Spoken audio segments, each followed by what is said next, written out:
Radio Educación presenta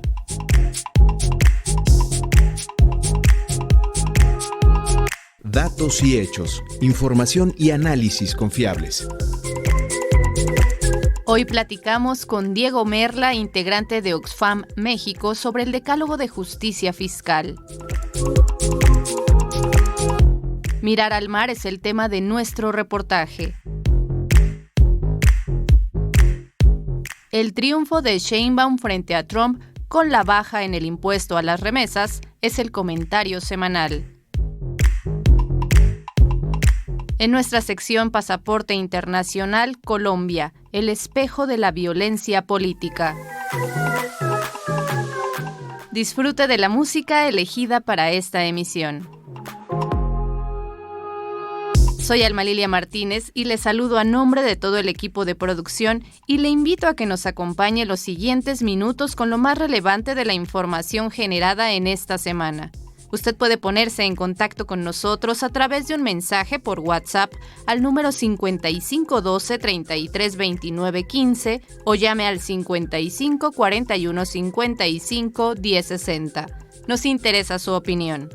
¿Me acompaña a escuchar nuestra entrevista? Adelante.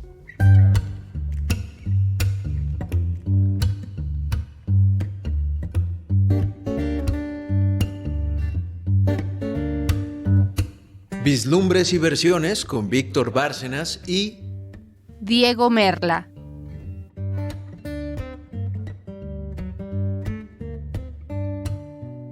México es una anomalía fiscal, una economía grande con sectores altamente rentables y un número significativo de personas ricas y ultrarricas, pero la inmensa mayoría vive con ingresos bajos y sin acceso efectivo a derechos básicos.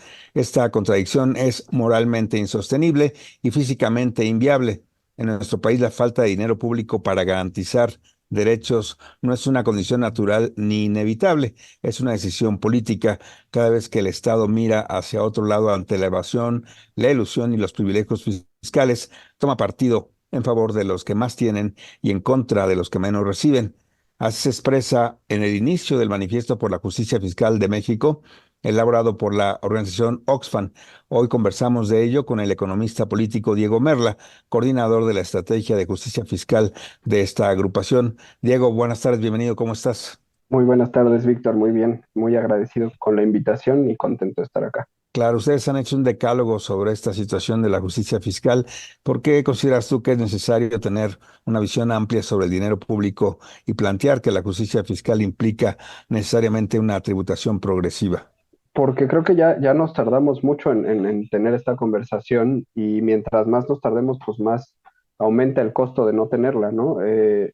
Creo que hemos dado muchos pasos importantes hacia una sociedad un poco más igualitaria, justo en México. O sea, nosotros celebramos que haya casi 10 millones de personas menos en pobreza en México tras el sexenio que terminó en 2024, que haya aumentado el salario mínimo. En fin, creo que ha habido varios pasos hacia una sociedad más igualitaria, pero la conversación que nos sigue faltando tener es la desigualdad de riqueza y la de los impuestos progresivos, es decir, la de mirar el sistema fiscal como una herramienta que te permita que las personas que acumulan mayor capacidad y poder económico contribuyan más en la medida de sus capacidades, en serio lo hagan. Es la conversación que nos permitiría habilitar el llevar esta agenda de bienestar y de igualdad al siguiente nivel y además, pues sí, a cerrar la pinza, digamos, a la hora de mitigar las desigualdades, porque tristemente la desigualdad de la riqueza, de la distribución de la riqueza en México, ha seguido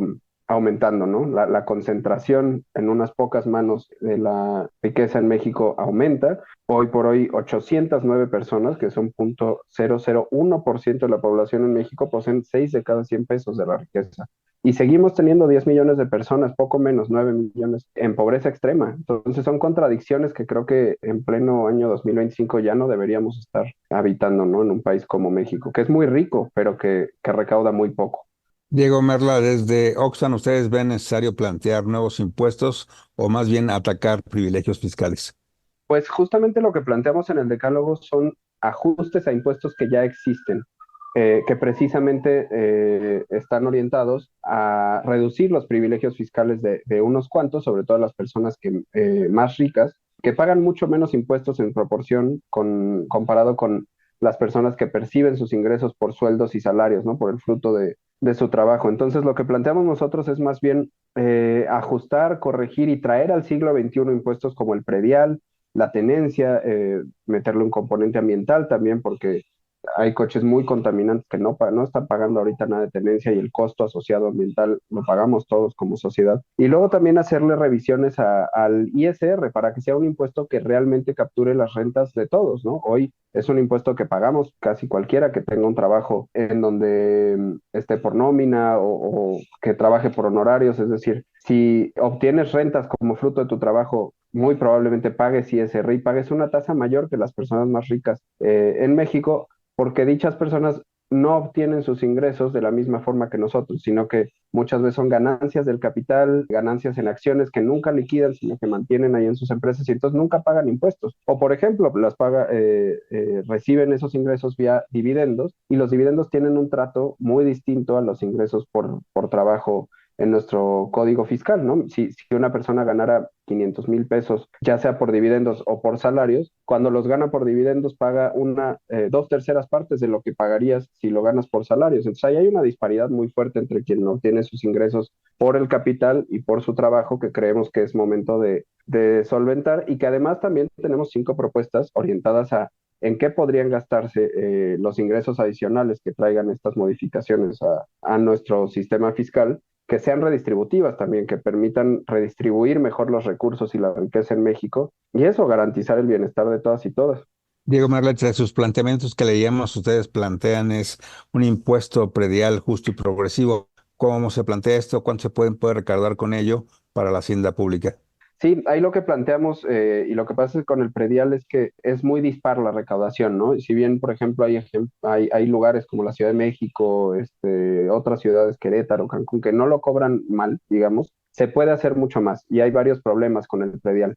Lo que planteamos nosotros es simplemente tomando como ejemplo la Ciudad de México y algunos ajustes y revisiones a los valores catastrales. Los valores catastrales son el valor con el cual la autoridad determina después el impuesto predial que le corresponde pagar a cada propiedad. Están muy, muy poco actualizados y mal actualizados, no coinciden con el valor de mercado realmente las propiedades. Entonces, el impuesto que se está pagando sobre propiedades, sobre todo de muy alto valor, no corresponde con el valor de las propiedades. Si hiciéramos eso en la Ciudad de México, con la estimación más conservadora que tenemos nosotros, recaudaríamos casi 100,000 millones de pesos extra que pues, nos podrían servir para invertir en un montón de cosas, ¿no? Y eso es tomando como ejemplo solo corregir el tema de los valores catastrales. Si además revisáramos las tasas que se cobran de impuesto predial para hacerlas más progresivas y que a las propiedades de mayor valor se les cobrara una tasa un poco más alta, acorde a otras ciudades, grandes urbes como el ejemplo que usamos fue Nueva Jersey, ahí a un costado de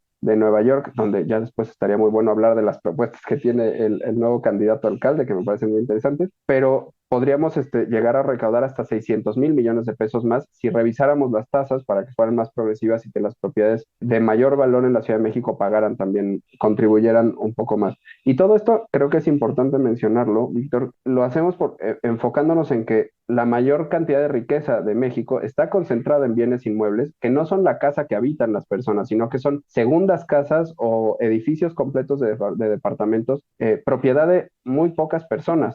El 5% del más rico del país concentra 6 de cada 10 pesos de los activos que son bienes inmuebles, ¿no? Que son viviendas y que no son su vivienda principal. Entonces, todas estas, este es un ejemplo, pero todas las propuestas que hacemos son medidas que afectarían solamente a los más ricos de la población, pero que permitirían habilitar una posibilidades de inversión en infraestructura social y en capacidades del Estado que a todas y todos nos beneficiarían muchísimo, que hoy el Estado no tiene. El Estado mexicano está muy limitado actualmente en sus capacidades financieras, humanas, en todas, ¿no? Yo creo que sí, tantos años ya de austeridad, si bien sirvieron para así recortar gastos suntuarios y que no correspondían a un gobierno como el de un país como México, pues también han limitado mucho la capacidad del gobierno y eso necesitamos que cambie. Claro, ¿qué planteaba el candidato de Nueva York, Zoran Mamdani, al respecto, Diego? Bueno, Zoran Mamdani está planteando, entre muchas otras cosas, considerar un impuesto a los millonarios del 2%, los millonarios que habitan Nueva York, que es algo que coincide con una propuesta que tenemos aquí. De hecho, llamamos el quinto punto, es un llamado a que México participe de forma más activa en la cooperación económica y fiscal regional e internacional. Y esta propuesta de Zoran Mamdani la toma de una propuesta que ya hizo el economista francés Gabriel Zucman, premio fue medalla Clark hace un par de años, de adoptar un estándar mínimo de tributación de los ultrarricos a nivel global que justo sea del equivalente al 2% de sus fortunas anual, ¿no? Es decir, y lo que propone ahí es que cada país tenga independencia y autonomía en cómo define y diseña su sistema fiscal, pero que lo haga de tal forma que cuando menos las personas mil millonarias, es decir, aquellos que tengan más de $1,000 millones en riqueza, paguen el equivalente al 2%. Nosotros aquí en Oxfam llamamos al 8%, porque esa tasa sí permitiría que la desigualdad se reduzca. La riqueza de estas personas ha estado creciendo en los últimos 40 años a tasas promedio de 6-7%. Entonces lo que necesitamos es una tasa equivalente que reduzca, ¿no? Y que en serio disminuya un poco la concentración de esa riqueza. Pero cuando menos la de 2 mínima es un paso, porque ahorita lo que contribuyen es prácticamente cero en todo el mundo, ¿no? Entonces creo que sí es parte de estos discusiones y acuerdos globales a los que se está llamando desde Nueva York. Aquí en México hacemos el llamado nosotros, pero ahorita en la Cumbre de Financiamiento para el Desarrollo hay un llamado muy similar de parte de las presidencias de Brasil y de España, con el respaldo de la presidencia de Sudáfrica. Todas son discusiones que se están teniendo en el mundo y que se tienen que tener para que las personas, son 3,000 personas, poco más de 3,000 individuos que tienen como parte de su riqueza conjunta todos, cuando menos más de $1,000 millones, es un montón de dinero, no lo conseguiría nadie nunca trabajando nada más, por más arduamente que lo haga, que es un montón de dinero que necesitamos que se distribuya mejor para hacer frente a los retos comunes, ¿no? de la humanidad entera. Claro, Diego Merla, otro planteamiento que hacen es la contribución esta que harían vía impuestos a grandes herencias, donaciones y sucesiones, un planteamiento que daría 398 mil millones de pesos. ¿Cómo operaría esta idea? Correcto. Y ahí es importante mencionar que son 398 millones de pesos a lo largo de la siguiente década, ¿no? Porque no es un impuesto que puedas planear como si puedes hacerlo con los otros. Y ahí lo importante para mí es o sea, hacer mucho énfasis en el adjetivo, en grandes herencias, donaciones y sucesiones. La inmensa mayoría de las herencias, sucesiones y donaciones en México creemos que deben seguir exentas de pagar cualquier tipo de impuesto. Eh, pero sí, aquellas que sean mayores a $1,000,000, y con ello afectaría solo al 0,3% de la población mexicana, que vaya a heredar o a suceder en vida más de $1,000,000 en bienes o activos. Entonces sí que empiecen a pagar a partir de ahí una tasa que aumente progresivamente en función de la dimensión de la herencia, porque es una forma de las formas más efectivas que tenemos de combatir la transmisión intergeneracional de la desigualdad y de la riqueza, ¿no? Cuando no cobras impuestos a la herencia, como dejamos de hacerlo en México desde 1960, permites que se formen dinastías familiares de élites, ¿no? En donde la fortuna sigue concentrada en unas pocas manos y lo único que cambia es el nombre de pila, pero los apellidos en la punta de la pirámide son los mismos, ¿no? Y un impuesto a esas grandes, grandes herencias, pues es una herramienta que se usa alrededor del mundo, que ya usábamos en México y que es muy efectiva para hacer más justo entre generaciones la distribución de los recursos y de la riqueza. ¿Qué tanto este decálogo que ustedes presentan ha sido bienvenido por parte de quienes toman decisiones en materia de política fiscal y política pública? ¿Hay voluntad política por parte del gobierno de la presidenta Claudia Sheinbaum para impulsar esta justicia fiscal o hay como alguna negligencia en ese sentido? Yo creo que sí identifico voluntad. Bueno, primero que nada lo presentamos en la Cámara de Diputados y eso ya para mí es un hito importante, ¿no? Que nos abrieran las puertas de un recinto así de importante para presentar este documento, con la invitación de ambos secretarios de la Comisión de Hacienda y Crédito Público de aquella Cámara, los diputados Alfonso Ramírez Cuellar y Antonio López Ruiz, que cuando no están abiertos a tener estas discusiones, ¿no? Y eso a mí ya me parece un gran avance. Creo que también hay personas en todas las dependencias involucradas que son conscientes de la importancia de tener estas discusiones y desde Oxfam, pues justo estamos en la mejor de las disposiciones para aportar datos, evidencia y información clara que el gobierno tenga a la mano para tomar decisiones, ¿no? Sabemos que es una discusión que se va a tener que dar más temprano que tarde, y para nosotros lo que es importante es que estemos listos y que además la sociedad tenga la información a la mano para apoyar o juzgar propuestas con datos, ¿no? Y con evidencia dura, y eso, que nos permitan a todos tener una discusión sobre el dinero público, que es algo que nos debería interesar a todos y es muy la más política de las discusiones, y cómo lo distribuimos, ¿no? Entonces sí creo que es un tema que hace 5 años era un tabú. De ninguna forma me imagino que hace 5 años se abrían las puertas del Congreso para presentar un documento así, y eso a mí me da algo de esperanza, ¿no? De que es una discusión que va avanzando y que pronto podremos tener, espero que a mayor escala. Pues estaremos pendientes de cómo avanza esta discusión. Quienes quieran consultar el documento en específico, ¿qué tienen que hacer? ¿Acudir a alguna página? Sí, ahora en la página de Oxfam, si buscan Decálogo por la Justicia Fiscal, Oxfam México, debe aparecerles. La página es oxfam.mx, nuestras redes sociales también Oxfam México, en todas las redes, así aparecemos y podrán encontrar el decálogo y además mucho más información de todo el trabajo de la organización que trasciende la justicia fiscal. Buscamos la justicia económica en general, y bueno, sí, encantado de que visiten el sitio, comenten sobre el documento y sigamos la conversación. Ahí está abierta la invitación para que juntos podamos reflexionar para este importante planteamiento de justicia fiscal. Diego, muchísimas gracias. Un abrazo. Gracias a ti, Víctor. Siempre es un placer. That's right. Tell me about it. You know what I mean. You know what I'm saying. Just play the harp. Well, you can tell by the way I use my walk, I'm a woman's man, no time to talk. Music loud and woman warm, I've been kicked around since I was born. And now it's alright, it's okay, and you may look the other way. We can try to understand the New York Times effect on man. Whether you're a brother or whether you're a mother, you're staying alive, staying alive. Feel the city breaking and everybody shaking, and we're staying alive, staying alive. Staying alive, staying alive. Staying alive.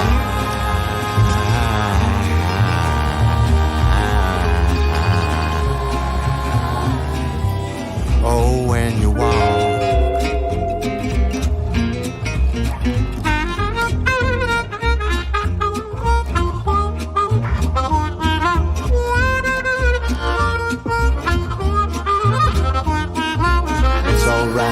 It's okay, live to see another day. We can try to understand the New York Times effect on man. Whether you're a brother or whether you're a mother, you're staying alive, staying alive. Feel the city breaking and everybody shaking, and we're staying alive, staying alive. Staying alive, staying alive. Staying alive.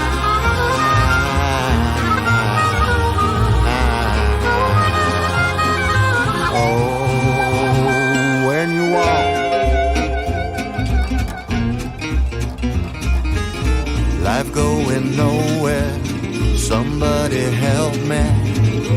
Somebody help me, yeah. Life going nowhere. Somebody help me. Somebody help me, yeah. I'm staying alive. Staying alive.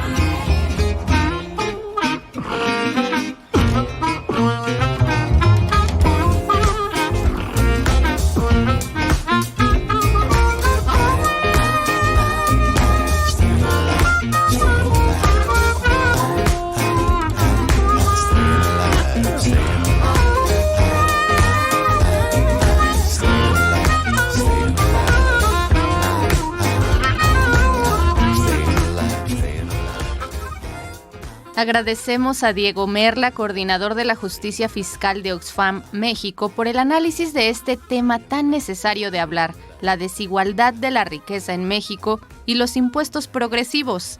Que paguen más impuestos los que más tienen. Si usted quiere consultar el documento, visite la página oxfammexico.org/Decálogo por la Justicia Fiscal. En la música escuchamos la canción Staying Alive, Nos Mantenemos Vivos, de los Bee Gees. La letra habla sobre la lucha por la supervivencia en un entorno difícil y la determinación de seguir adelante a pesar de las adversidades. Interpretada por Kevin Johansen y Mariano Mazzolo. La letra dice: tanto si eres un hermano como si eres una madre, te mantienes vivo. Si sientes la ciudad quebrarse y a todos temblar, y nosotros nos mantenemos vivos. Nos mantenemos vivos, nos mantenemos vivos. Bueno, ahora me deprimo y me alegro, y si no puedo ninguna de las dos cosas, realmente lo intento. Tengo las alas de cielo en mis zapatos. Soy un hombre de baile y no puedo perder. Sabes que está bien, está bien. Viviré para ver otro día. Podemos intentar comprender el efecto del New York Times en el hombre. La vida no va a ninguna parte. Alguien que me ayude. Alguien que me ayude. Sí, la vida no va a ninguna parte. Alguien que me ayude. Alguien que me ayude. Sí, me mantengo vivo. Ahora le invito a escuchar nuestro reportaje. Adelante.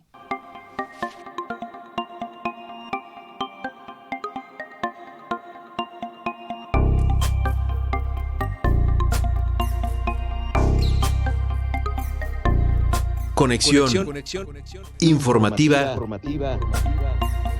con Elizabeth Montes.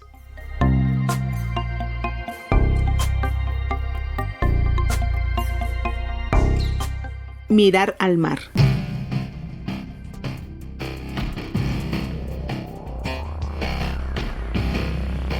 Hace más de 2 décadas, organizaciones como Greenpeace y Oceana, así como integrantes de la sociedad civil, impulsaron el Tratado de Alta Mar como una forma de atender problemas como la pérdida de biodiversidad, acidificación de los mares, contaminación plástica, sobrepesca y minería en aguas profundas. Ese tratado fue adoptado por la ONU en 2023. Desde entonces, 136 países lo han firmado y, lo más importante, 50 ya lo ratificaron. Pero todavía faltan 10 para que pueda entrar en vigor. México se sumó a las naciones que lo ratificaron, convirtiéndose en un actor clave en el compromiso con la protección de la biodiversidad marina, más allá de sus fronteras nacionales. Esteban García Peña, coordinador de investigación y política pública de Oceana, habla de la relevancia del acuerdo y de la decisión de México al ratificarlo. Se trata de un tratado muy importante, porque además México sienta un precedente al ratificar un acuerdo que tiene una incidencia a nivel mundial. Estamos hablando del acuerdo que es en el marco de la Convención de las Naciones Unidas sobre el Derecho del Mar, relativo a la conservación y el uso sostenible de la diversidad biológica marina de zonas situadas en zonas fuera de la jurisdicción nacional. ¿Por qué es importante que te diga todo esto y por qué es importante la participación de México? O sea, México acaba de dar un paso histórico ratificando esto, porque se trata de un acuerdo para por fin hacer algo en la gestión sostenible de las aguas internacionales. Esas aguas, esa porción enorme del mar, que es el 64% de toda la superficie del mar, que no es acreditable en ningún país, que son aguas internacionales, pero que tienen una vastedad de servicios ambientales, de bienes, de biodiversidad, de energía, de muchas cosas que necesita ordenarse su uso. Y existen muchas otras cosas que requieren ser ordenadas para su uso sustentable.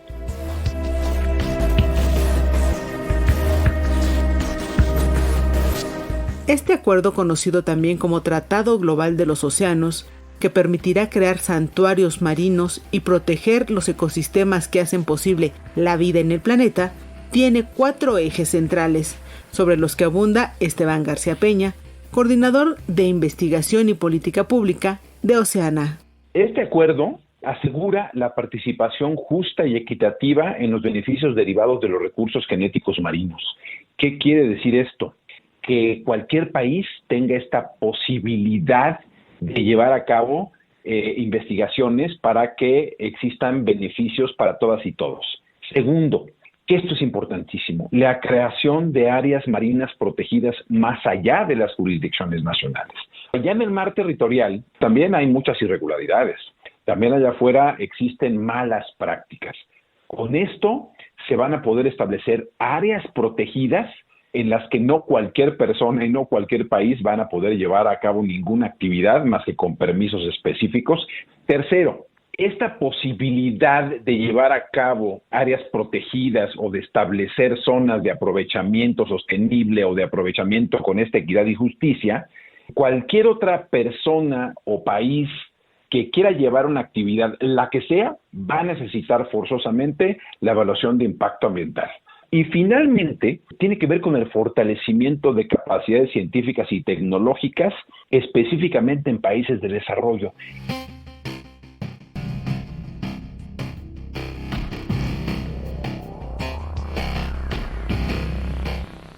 Los estados del mundo que se han adherido a este tratado acordaron dotarlo de un marco jurídico claro, vinculante y orientado a la equidad. Por ello se ha instado para que 10 naciones más lo ratifiquen y pueda entrar en vigor. Acerca de las herramientas que tendrá para la protección de los mares, habla Esteban García Peña, coordinador de Investigación y Política Pública de Oceana. Este acuerdo internacional, que es un acuerdo, digamos, vinculante para los países que lo han firmado, entonces ya viene la segunda parte, que es trabajar toda la gobernanza. ¿Qué quiere decir?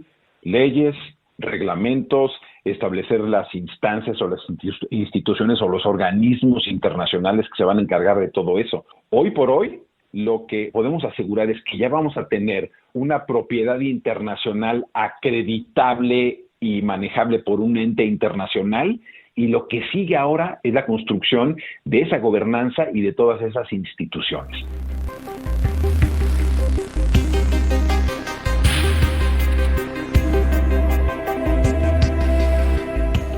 Porque el mar es fuente de vida y parte esencial e invaluable para el planeta y la humanidad, Esteban García Peña, coordinador de Investigación y Política Pública de Oceana, hace el siguiente llamado. Algo que nosotros y nosotras en Oceana siempre hemos dicho es que hay que voltear a ver al mar. La principal fuente de vida, y no es una cuestión ideológica, es una cuestión real, viene del océano. De ahí viene el agua que bebemos, por lo menos se evapora del mar y llueve en tierra. De ahí al menos el 50% del oxígeno que respiramos viene del océano. Hay zonas en donde se calcula que esta tasa puede llegar hasta el 80% de la producción de oxígeno. De ahí tenemos la mayor fuente de alimentación. Sí, resulta que la mayor fuente de proteína de la tierra no es la que producen en las granjas con el ganado, viene del mar. Y también de ahí viene la regulación climática. En la medida en que el océano esté en buenas condiciones, vamos a más o menos paliar. Hoy por hoy hay efectos que ya son irremediables del cambio climático, pero hay otros que podemos evitar. Entonces, invito a ti, a tu audiencia, a que pensemos en el mar. El mar no es solamente ese lugar donde vamos y nos divertimos o pasamos vacaciones. El mar es fuente de vida, necesitamos cuidarlo.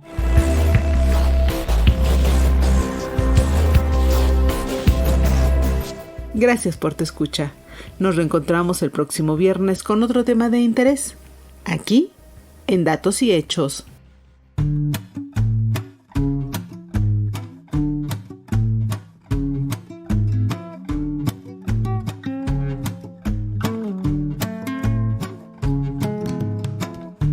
Sombra de un majagua, recostado, descalzo en la grama, apreciando los insectos y las plantas, organismos de la diosa Pachamama.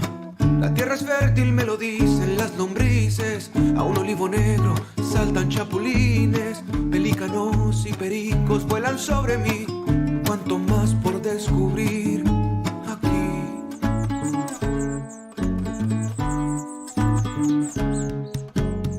Unas huilotas hacen el amor, el tencastuto en busca de una panza azul. Gorriones llegan en bandadas por el piste, de un moringa se alimentan colibríes. Mariposas chupan néctar de las flores, abejas golpetean y pecorean el polen. Bravías llevan sorgo a sus billones. La biocultura merece más canciones. Biodiversidad en el jardín. Biodiversidad en el jardín.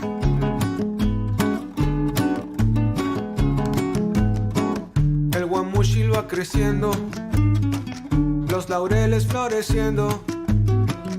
Las isus se trepan a la franja, jazmines, campanillas y bugambilas fuchsia. Se aflora el suelo de shual y batatas. El astro rey florece a la jacaranda. Aromatuja huele el ciprés que enverdece. Ecosistema que depura el medio ambiente. Las aves emiten sonidos, silbidos, chirridos y trinos. Biodiversidad en el jardín. Biodiversidad en el jardín.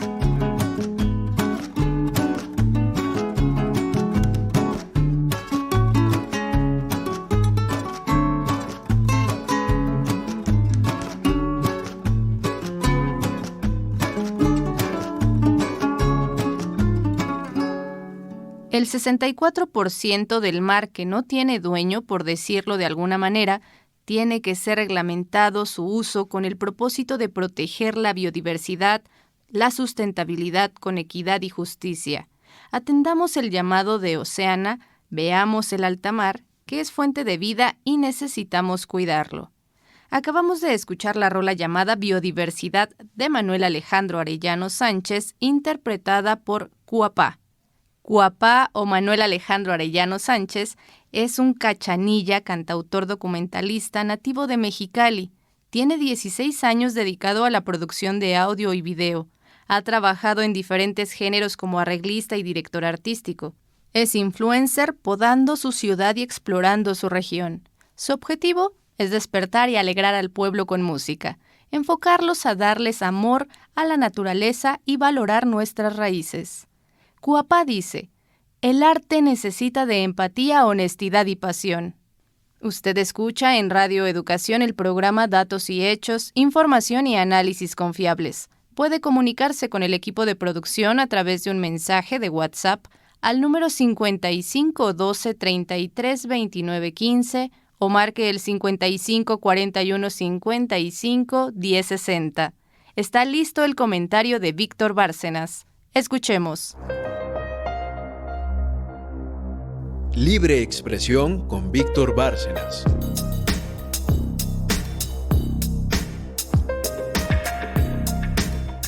El triunfo de Sheinbaum frente a Trump con la baja en el impuesto a las remesas.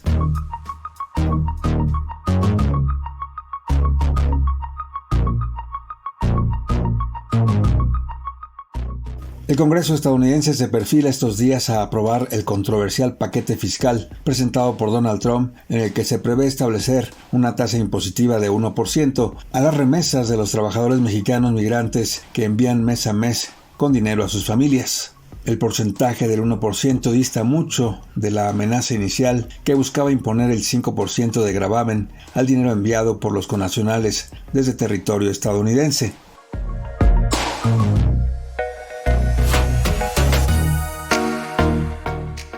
Desde un primer momento, la presidenta Claudia Sheinbaum mostró preocupación por esta medida con la que el presidente Donald Trump busca allegarse recursos que ayuden a disminuir su déficit presupuestal. No era para menos esta preocupación, ya que México es, después de la India, el segundo país en el mundo en recibir remesas y obtener el 40% de todos los envíos. La inmensa mayoría de quienes realizan estos envíos de remesas lo hacen para ayudar a sus familias, principalmente cónyuges, hijos y padres, y tiene un enorme impacto en las economías nacionales.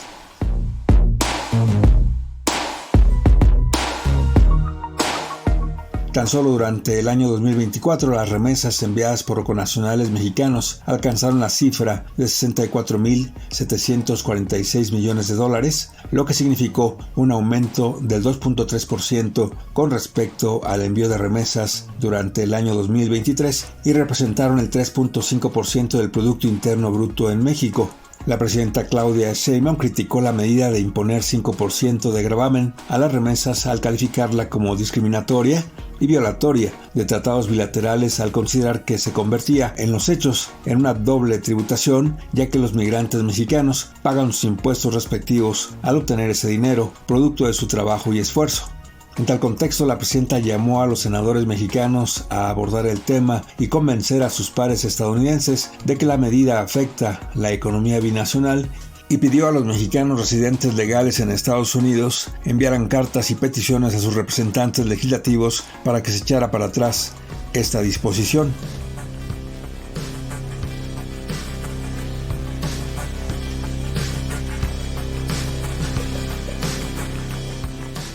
Finalmente, el trabajo de lobby y presión dio resultados y la propuesta que se apresta a aprobar el Congreso estadounidense establece que será de un 1% el gravamen a las remesas y solo para envíos en efectivo, mecanismo que menos del 1% utiliza al enviar dinero. De este modo, queda excluida de la tasa impositiva el 99.1% de las transferencias de remesas que se realizan por medios electrónicos. La reducción de la propuesta inicial de 5% al 1% de impuestos a remesas en efectivo se puede considerar como un primer triunfo de la presidenta Claudia Sheinbaum frente a la agresiva política intimidatoria que el presidente Donald Trump se ha empecinado en establecer en la peculiar relación bilateral. Eso es indudable. Quedan muchas batallas más por resolver, pero esta etapa de la, entre comillas, amigable relación bilateral la ha ganado Claudia Sheinbaum.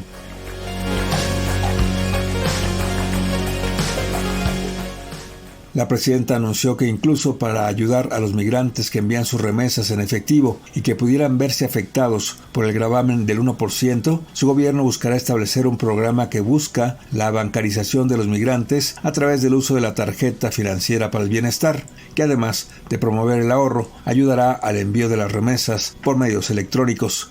Una solución que, de consolidarse, ayudará a minimizar los efectos impositivos trumpistas en contra de las remesas, símbolo ineludible del trabajo de los migrantes a favor de sus familias residentes en México. Y recuerden, a pesar de todo, la maravilla nos acecha. No la dejen escapar.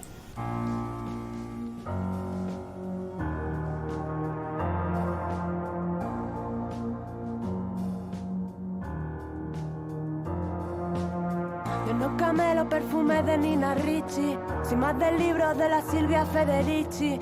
Será mejor que traten mejor esas bichis, no sea que de repente me escuchen y se compinchen. Os lo tengo dicho, os lo dejo hecho al punto. La teoría King Kong no apunta, facilito tronco. Deja de poner impedimentos, deja de ser un experimento. Déjame ser otra cosa que no sea un cuerpo. Deja de follarme con los ojos ya de paso, cuando paso por la calle sola en todo momento, porque me cago en todo. Yo, en pleno siglo XXI, que tenga que venir la Ana, rebatía a Freud. La tradición es larga, desde Nietzsche hasta Unamuno, de Aristóteles a Darwin, desde Franco hasta Rajoy. De aquellos barros, estos lodos, sé por dónde voy, que las cosas no han cambiado demasiado a día de hoy. Haciéndome X-Train, alojar Cami, modus operandi, rayados, estampados, rollo funky. Eres la puerta del demonio, eres la que quebró el sello de aquel árbol prohibido, eres la primera desertora de la ley divina, eres la que convenció a aquel a quien el diablo no fue suficiente para atacar.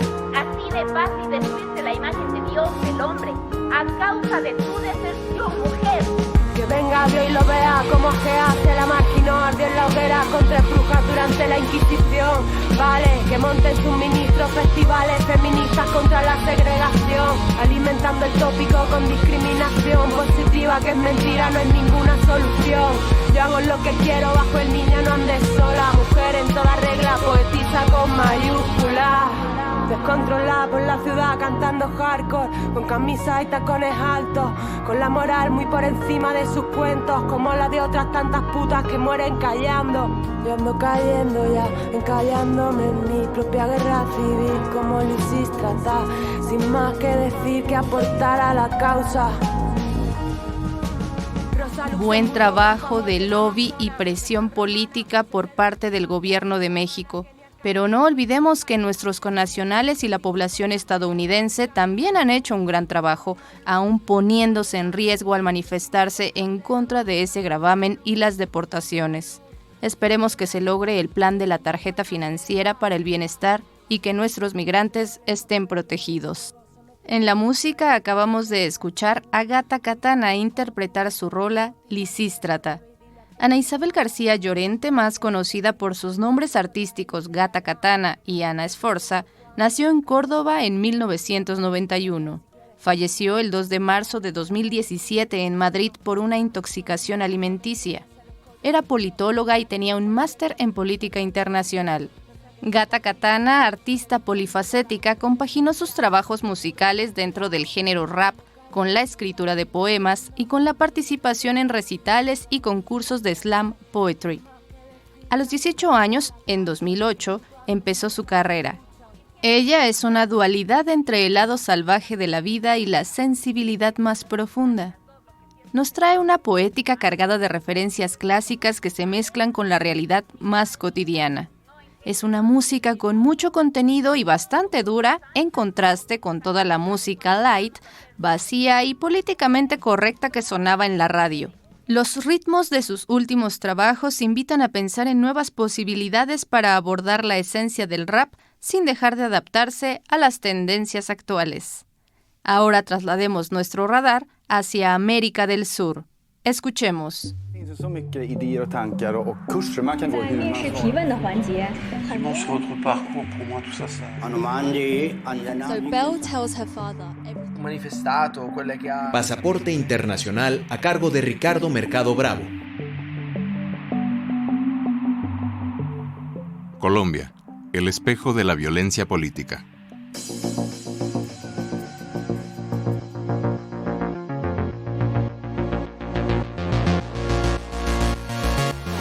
La mañana del 25 de enero de 1991, Colombia despertó con una noticia amarga que aún hoy sabe herida en el país sudamericano. Diana Turbay, periodista, madre, hija del expresidente Julio César Turbay Ayala, había muerto en medio de un fallido operativo militar para rescatarla del cautiverio. Su secuestro, como el de otros periodistas, intelectuales y figuras públicas en aquellos años oscuros, había sido ordenado por el Cártel de Medellín en un intento por presionar al gobierno y frenar la extradición de narcotraficantes a Estados Unidos.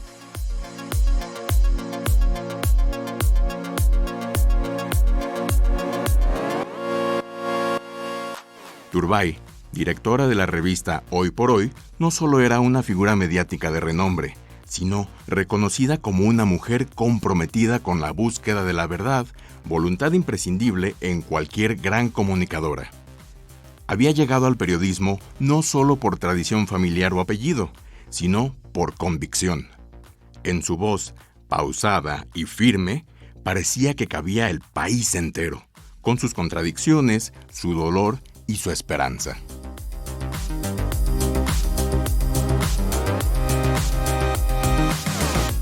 La bala que la alcanzó, según versiones oficiales, habría sido disparada en medio del enfrentamiento entre el ejército y los captores. Sin embargo, su muerte dejó más preguntas que respuestas.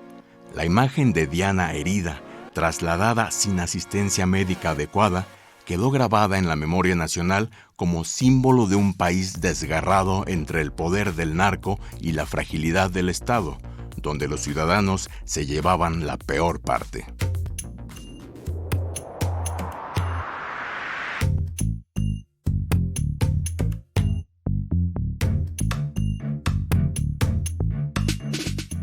Casi 34 años después, su muerte todavía se discute en Colombia. La violencia que quiso callarla terminó por darle una voz eterna a través de su martirización ante la sociedad. Su trágica muerte regresó a los titulares hace casi un mes, cuando su hijo, Miguel Uribe Turbay, estaba dando un mitin improvisado en Modelia, un barrio de clase media de Bogotá. Yo sí creo que el colombiano de bien que considere la posibilidad de tener su arma lo pueda hacer. Es decir, el porte de armas tiene que regresar. declaró Miguel Uribe aquel 7 de junio ante unas 50 personas. El objetivo de Uribe era el de irse promocionando para convertirse en el candidato único de su partido, el derechista Centro Democrático, para tener una plataforma sólida con la cual competir por la presidencia, que el 31 de mayo del siguiente año se disputará en las urnas. Tras hablar de varios temas y mientras se explayaba sobre el problema de la salud mental en Bogotá y en el país, se escucharon 3 disparos. Uribe, de 39 años y con una altura de 1,80, se desplomó en medio de una tarima improvisada compuesta por cartones de cerveza y refrescos. Como si fuera obra divina, la suerte le acabó por sonreír al candidato, pues una ambulancia que iba a atender un accidente de tránsito pasó por el lugar y, al ver el tumulto, los camilleros se acercaron e inmediatamente subieron al precandidato al vehículo. En cuestión de minutos, Miguel Uribe estaba en un hospital. Hoy, continúa en terapia intensiva y su vida pende de un hilo. Para el país fue un duro golpe a la moral, pues este intento de asesinato fue para los colombianos como despertar fantasmas del duro pasado que vivió el país entre los años 80 y 90 del siglo pasado, cuando la violencia, en todas sus formas, estaba por doquier.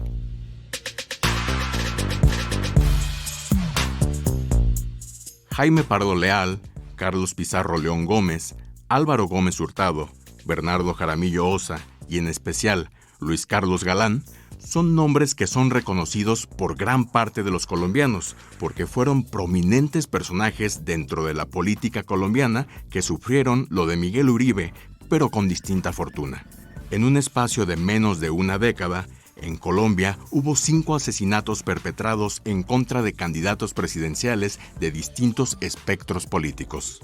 Pero en el país sudamericano, no solo la violencia era ejercida en los altos escalones de la política, también la ciudadanía la vivía de manera brutal, pues la tasa de asesinatos por cada 100.000 habitantes a finales de los años 80 y 90 rondaba los 85. Una cifra brutal si la comparamos con las más altas de estados mexicanos con problemas de narcotráfico como Guanajuato, Michoacán o Morelos, donde esta tasa ronda los 70 en promedio. Ese duro y violento pasado, que en Colombia no se ha ido del todo, pues la violencia se regionalizó, es el que tienen miedo de revivir en el país cafetalero. Es un crimen que conmocionó a toda una nación, en especial porque fue perpetrado por un asesino a sueldo de tan solo 14 años, de un barrio marginal que creció en un lamentable contexto de violencia intrafamiliar. Tras casi un mes del ataque, todavía las preguntas de lo que motivó el ataque están en el aire. Perdón, lo hice por plata, por mi familia, se escuchó decir al joven detenido. Mientras tanto, desde la derecha se le echa la culpa a Petro por abonar constantemente al clima de enorme polarización que vive en el país. Por su parte, el presidente colombiano especula que esto fue planeado por fuerzas que quieren desestabilizar al gobierno colombiano.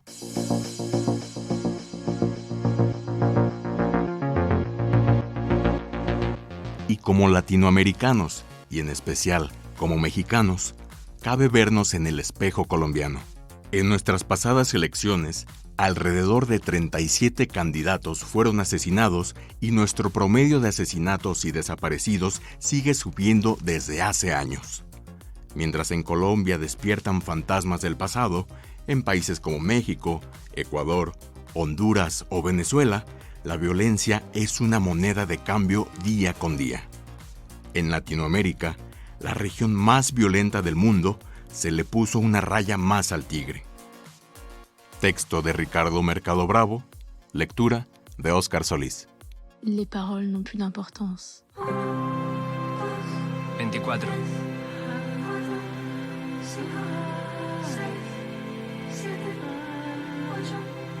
Somos como un rollito de hilo que se desamarra, que se desprende.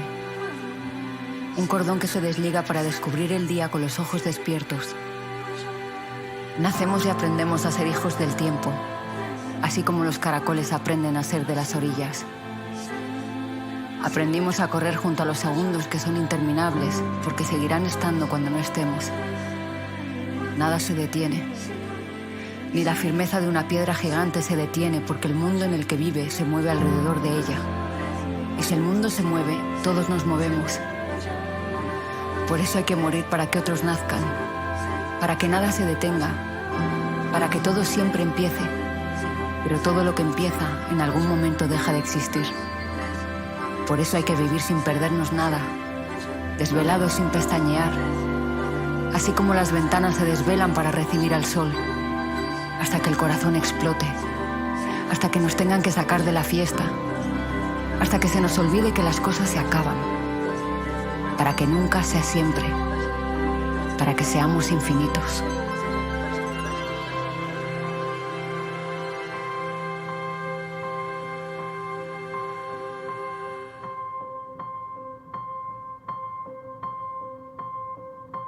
Quiero que tu pecho sea mi cama, tus brazos y tus piernas sean mis ramas, la playa que se respalda con el pelo de tu sola, con la arena de tu espalda, y los rumbos se encaminan en la mirada de tus ojos porque nunca se terminan. Los abres y me estrello, se rompen las nubes, se disparan los destellos, y viajé cuando me vieron, porque son como los cielos que se abrieron, porque nunca están vacíos, están llenos de corrientes, como cuando se desborda el río. Eres una vez sola, te disparas como una pistola. Eres de los que se atrevieron, como todos los labios que mis besos conocieron. Nos descubrimos como un solo de requinto, como el sol descubre a las mañanas por instinto, va darle la vuelta al planeta con las estrellas cometas, soltar los frenos de la bicicleta mientras el cielo se agrieta con su paleta de colores violetas, coger la ola completa con todo lo que venga, abrir la boca y que la nieve se derrita en mi lengua, y fui lo que seré y lo que soy, aunque no quiera los ayeres son de hoy. Fui lo que me faltó decir, soy de los lugares que todavía quiero ir, porque cada segundo es profeta de lo que el horizonte prometa, mejor que el tiempo nos persiga. Contigo hago lo que el momento diga y no quiero que se acabe. Eres tanto que no cabes. Cuando siento las tardes acercarse, ojalá y que los finales olvidaran terminarse, y no quiero que se acabe, y no quiero que se acabe. Eres tanto que no cabes, y no quiero que se acabe. No quiero que se acabe. Eres tanto que no cabes, que no cabes. Y eres tanto que no cabes. Yo no quiero que se acabe.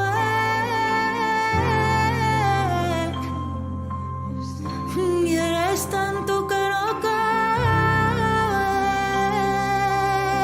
Y eres tanto.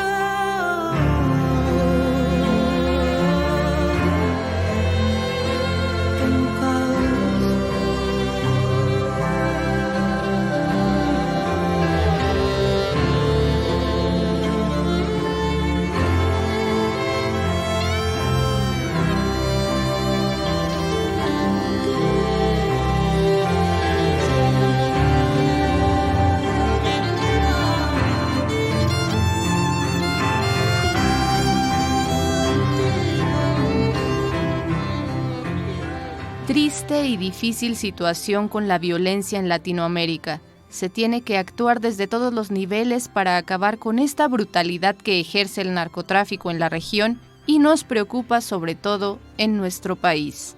En la música escuchamos 313 de Residente, interpretada por Residentes Silvia Pérez Cruz y la violinista Noemi Gasparini.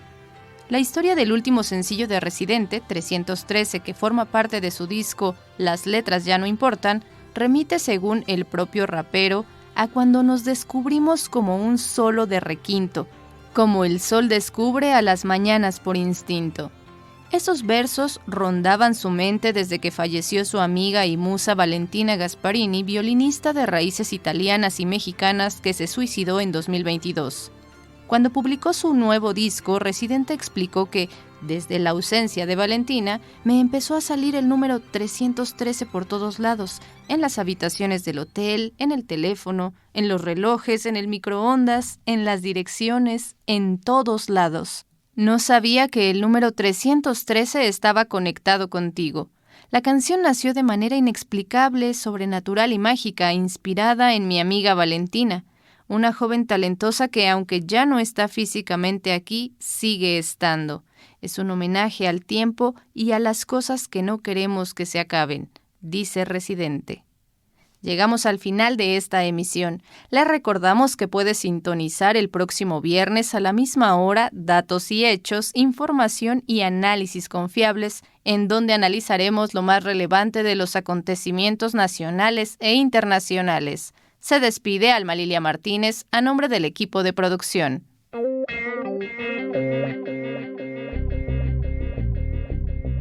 Esto fue Datos y Hechos, información y análisis confiables.